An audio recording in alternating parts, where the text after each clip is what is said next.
Welcome back, America. We're here with a wonderful patriot, former National Security Advisor to President Trump, Robert O'Brien, also chairman of American Global Strategies. Robert O'Brien, let me start with the most recent information and move back. And by information, I mean there's now information out that the International Criminal Court, the ICC, which is a radical, left-wing, pro-genocide court controlled by the usual actors, where we don't recognize jurisdiction over our soldiers, over our politicians, over our leaders. We take care of that here at home, that they are about to issue criminal arrest warrants for the Prime Minister of Israel, Benjamin Netanyahu, for his cabinet member, who is effectively the Secretary of Defense, for the Chief of Staff of the IDF, and a slew of others at the request of the Palestinians. Now, this would not be happening if Joe Biden and Antony Blinken picked up the phone and said, don't do this, don't do this. I have a sense that they want this to happen. What do you make of all this? Well, we've already had Chuck Schumer come out and say he wants regime change in Israel. I mean, think about that. He wants Israel to get rid of Bibi Netanyahu, the elected leader, 12 years as prime minister or longer, a giant on the world stage. His country was attacked in a terrorist attack that's the worst we've ever seen. The brutality of it made ISIS look moderate. I mean, Hamas is worse than ISIS. They're worse than Al-Qaeda. And what did we do, Mark, when ISIS was running rampant and killed the Americans Foley and Soloff and Kasich and Mueller? We tracked him down. We got Baghdadi. We took out the physical caliphate and eliminated ISIS. We should be doing the same thing with Hamas. We should be helping the Israelis, not restraining them. We've got American hostages that Hamas holds, and we're treating Hamas like it's some sort of NGO or legitimate political party. Remember Ronald Reagan? Yeah, I know you did. You worked in the Reagan administration. When Leon Klinghoffer, a Jewish tourist, was killed and thrown off the Achille Lauro cruise ship, Ronald Reagan said, you can run, but you can't hide. He was talking about Palestinian terrorists. Where's that you can run, but you can't hide language today? Where's SEAL Team 6? Where's the Delta forces trying to rescue American hostages? Instead, we're being told by these terrorists, the Hamas terrorists, that they don't know how many are still alive. They've killed and tortured these hostages.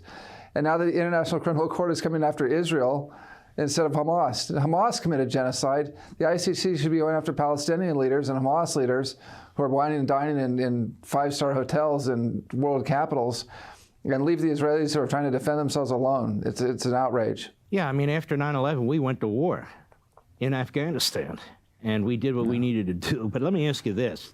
I want to get back to this ICC. An arrest warrant for the elected prime minister of the state of Israel defending his country as a result of complaints brought by the Palestinians, perhaps South Africa and others.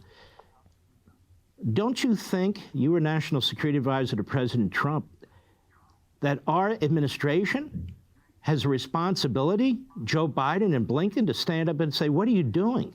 You're giving aid and comfort to Iran, to Hamas, the Houthis, Hezbollah. You're giving aid and comfort to terrorists, evil regimes all over the world by going after Netanyahu. Why is this administration so damn silent about something so critical? I don't know, Mark. And this International Criminal Court is a joke. It's run by a bunch of leftist Europeans, and they're now going after the elected leader of the only democracy in the region. The only true democracy in the Middle East is Israel, and they're going after the elected leader of Israel, who is responding to a terrorist attack that killed thousands of Israelis, tore fetuses from mothers' wombs, cut people's heads off with a garden hose, killed parents in front of children, killed children in front of parents.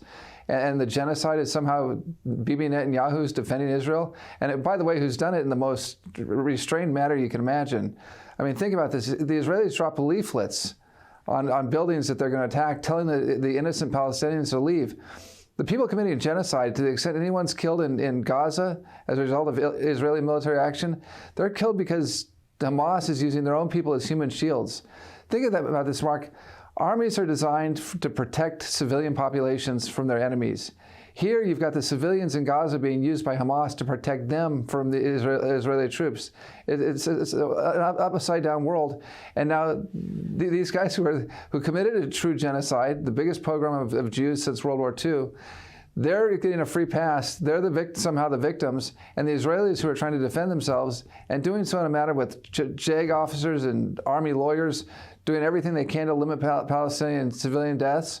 They're the ones who are getting accused of some sort of crime. I mean, this is Alice in Wonderland. We're down the rabbit hole and looking through a looking glass, and it's time for the Biden administration to stand up to tell these ICC guys that they're at risk. And look, I'd love to see the Israelis indict the prosecutors and the ICC that think they're going to bring down Netanyahu.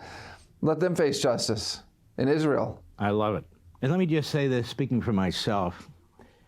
Joe Biden talks about the Gazan civilians. They keep using Hamas numbers. Nancy Pelosi did that in Ireland, and they said, why shouldn't we use their numbers? They're actually relying on terrorists who are lying through their teeth. We've had experts on this program. A statistician from Wharton says this is not true. These numbers are false, but they don't care. So what kind of people keep perpetuating the lie, the blood libel about the Jews, and then claim to support Jews and support Israel? But I will say this about civilian deaths.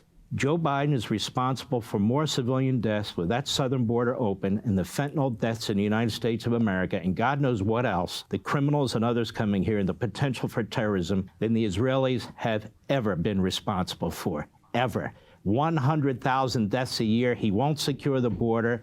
He ignores what's taking place. He is the one who has blood on his hands.